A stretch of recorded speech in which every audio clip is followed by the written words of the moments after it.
Ainda persistindo um pouco no texto de Gênesis 18, a partir do verso 13, disse o Senhor a Abraão: por que se riu Sara, dizendo: será verdade que darei ainda à luz sendo velha?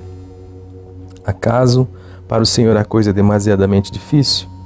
Daqui a 1 ano, neste mesmo tempo, voltarei a ti e Sara terá um filho. Então Sara, receosa, o negou, dizendo: não me ri. Ele, porém, disse: não é assim, é certo que riste. Então nós falamos já das vezes passadas, ainda trabalhando sobre esse texto, que é riquíssimo, para falar de nós e para falar de Deus, para falar de nós quando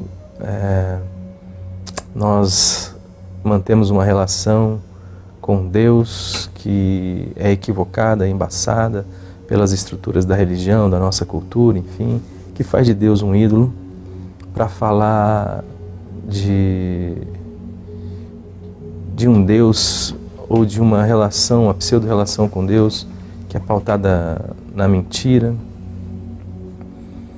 Mas também nós podemos ver um Deus que, mesmo em detrimento das nossas finitudes, das nossas rachaduras existenciais, não está limitado a elas por causa de Jesus, porque Ele vê nos seus a Jesus, e Ele vê naqueles a quem Ele vocaciona e chama, na perspectiva da obra redentora de Jesus, que já atuava com efeito desde antes da fundação do mundo. E mesmo Ele sabendo, tendo ciência, consciência, porque tudo está exposto diante dele como verdade. Para eles as trevas são a luz, são como a luz, como diz as Escrituras. É o Deus de quem nós não podemos fugir. Se eu fizer a minha cama lá no alto monte, Ele está lá. Se eu for para o fundo do mar, Ele está lá também. É o Deus de quem eu não tenho como fugir. Mas mesmo Deus que sabe toda a verdade a meu respeito, verdade que num segundo momento, atemorizado por uma ideia pagã, idólatra, de um Deus punidor, que eu tento esconder, viver nas sombras, na mentira, como fez Sara, dizendo que não havia ido, que não tinha dado risada. Esse Deus de verdade, o Deus que não desiste de mim, não desiste de você, e não desiste do propósito que Ele tem em relação a mim e a você. Ele confirma, mesmo sabendo que foi feito chacota, por alguém que Ele veio redimir, restaurar, salvar, usar como instrumento de salvação para o mundo todo, porque a vocação de Abraão é que nele seriam benditas todas as famílias da terra, e a vocação de Abraão passava pelo nascimento de Isaac, e Isaac passava pelo ventre de Sara. Iria usar Sara como instrumento de liberdade, de salvação.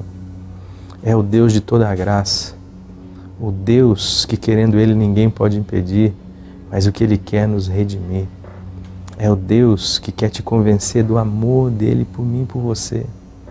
O Deus que conhece a verdade mais profunda a nosso respeito, verdade que nós ocultamos até de nós mesmos, mas que Ele conhece.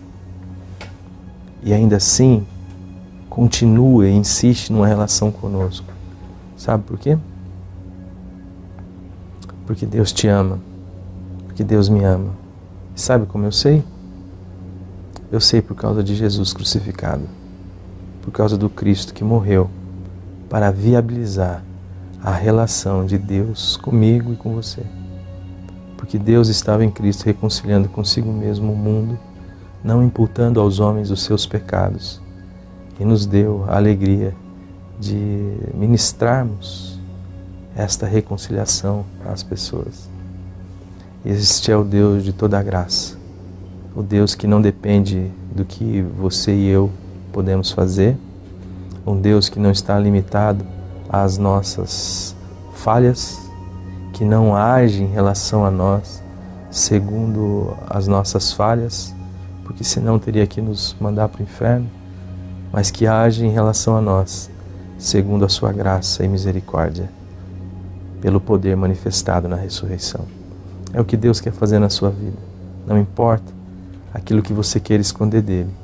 Saiba o seguinte, que o quanto antes você se despir diante dele e você ouvir a voz dele dizer, não, é assim sim, você riu sim. Eu sei que você tem falhas, que você tem erros, que você tem pecados, mas não se coloque numa relação de mentira com Deus. Antes, caminhe na luz, exponha todas as suas finitudes, falhas, pecados diante dele, com um coração aberto, como alguém que quer ser mudado, trabalhado, ser alvo da ação de Deus, de um Deus que pode tudo o que nós não podemos, e de um Deus que sabe tudo o que nós não sabemos e que sabe de nós. Que Deus lhe dê essa experiência de confiar no Deus de toda a graça.